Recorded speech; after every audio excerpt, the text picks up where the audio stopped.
A voter heartbroken over Hillary Clinton's loss bumps into her on a hike, then shares a now viral pic of the run-in. It's days after the presidential election and people are still mourning Hillary's loss, but one lucky hiker got the consolation of a lifetime.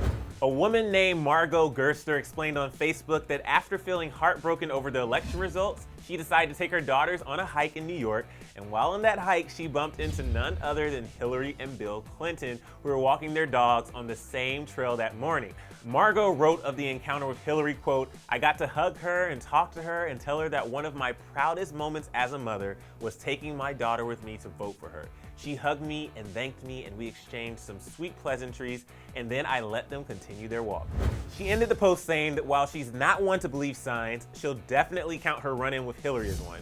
And you definitely can't blame her for that. I mean, what an insane and inspiring coincidence. And Margot obviously isn't the only voter upset about Hillary's loss and looking for hope with the shocking outcome. In fact, a petition asking the Electoral College to elect Hillary Clinton instead of Donald Trump for president has amassed over 2 million signatures in just over 24 hours.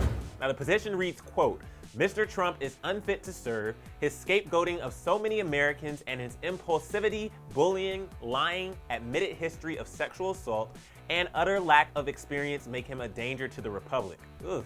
It further explains that since Secretary Clinton won the popular vote, she should be president. So how would this petition actually give Hillary the chance to be president with all the polls now closed?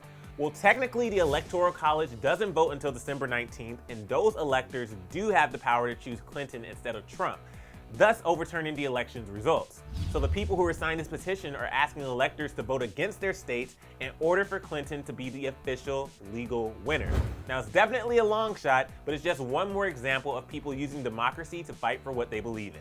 And that's what America's all about, right? So what do you guys think of the petition gaining over 2 million signatures? Are you going to sign it? Let us know in the comments section below, and then follow us on Instagram to get all the deets about the new Clevver merchandise, and then click right here to see how celebs reacted to Hillary's concession speech.